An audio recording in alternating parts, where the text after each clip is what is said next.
Welcome viewers. তো আবারও স্বাগতম জানাই আপনাদেরকে বাংলা টেক্স ইউটিউব চ্যানেলে। ইতিমধ্যে কিন্তু আবারও একটা চিটফান্ডকে নিয়ে বিগ ব্রেকিং নিউজ বেরিয়ে এসছে। তো খুব শীঘ্রই চিটফান্ডের টাকা ফেরত দিতে চলেছে, ঠিক এরকমটাই একটা বিগ ব্রেকিং নিউজ বেরিয়ে আসলো। তো জানতে হলে আজকের ভিডিওটা অবশ্যই শেষ অবধি দেখবেন। কিন্তু তার আগে আপনাদের কাছে ছোট্ট একটা রিকোয়েস্ট থাকছে, যারা আমাদের চ্যানেলে নতুন বা প্রথমবার ভিজিট করছেন, নিচে দেখবেন এরকম একটা লাল কালারের সাবস্ক্রাইব বাটন আছে, ওটার উপরে ক্লিক করে সাবস্ক্রাইব করে নেবেন আমাদের চ্যানেলটি। আর পাশে দেখবেন ছোট্ট একটা বেল আইকন আছে, ওটাকেও কিন্তু বাজাতে একদম ভুলবেন না। তো without wasting more time, late get started. তো ইতিমধ্যে আমরা চলে এসেছি বিশ্বস্ত একটি পত্রিকা, আনন্দবাজার পত্রিকায়। এখানে দেখুন বলা হয়েছে, 6 মাসের মধ্যে বড় মাপের বেআইনি অর্থলগ্নি সংস্থাগুলির বিরুদ্ধে তদন্ত গুটিয়ে আনতে চাইছে সিবিআই। তাই চলতি বছরের শুরুতেই 22টা কিন্তু নতুন অফিসার নিয়োগ করা হয়েছে। কলকাতার আর্থিক অপরাধ 4 বা চিটফান্ড বেঞ্চে সুপ্রিম কোর্টের নির্দেশ শুধুমাত্র অর্থলগ্নি সংস্থার তদন্ত করতে 2013 সালে এই শাখা তৈরি করেছিল সিবিআই। সংস্থার সূত্রে খবর, এই অফিসারদের মাথায় ফেব্রুয়ারিতে আসতে চলেছে আরও একজন সিনিয়র অফিসার।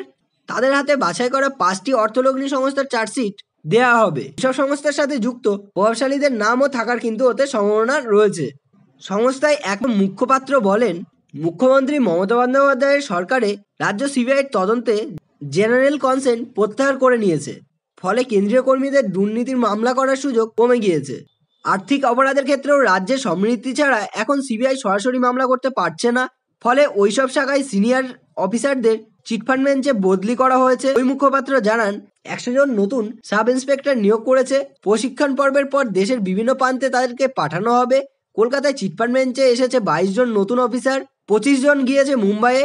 এক শীর্ষকর্তার দাবি, এর থেকেই বোঝা যাচ্ছে তদন্তকারী সংস্থার অগ্রাধিকারে কি রয়েছে। আর এছাড়াও 50 লক্ষ টাকা খরচ করা হয়েছে কলকাতার সল্টলেকে সিজিও কমপ্লেক্সে চিটফান্ড বেঞ্চ বানাতে। এই শাখার প্রধান ফণীভূষণ করণ আগামী 31শে জানুয়ারি অবসর নিতে চলেছে। ফেব্রুয়ারিতে চিটফান্ড বেঞ্চের নতুন প্রধান পাওয়া যাবে বলেই জানা যাচ্ছে। তো আপনারা বুঝতে পারলেন, চিটফান্ড মামলায় কিন্তু এবার বিশাল কদমে সিবিআই তাদের কাজ শুরু করেছে। আশা করছে তারা তাদের তদন্ত 6 মাসের মধ্যে শেষ করে ফেলবে। তো এইটুকুনি নিউজ আপনাদেরকে দেওয়ার ছিল।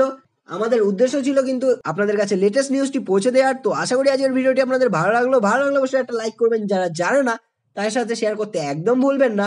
আর এই ভিডিও রিলেটেড যদি এখন আপনাদের কোনো রকম মন্তব্য থাকে, অবশ্যই কমেন্ট বক্সে করতে পারেন। তো আজকের জন্য এই পর্যন্তই, আবার দেখা হবে এরকমই কোনো ভিডিওর সাথে।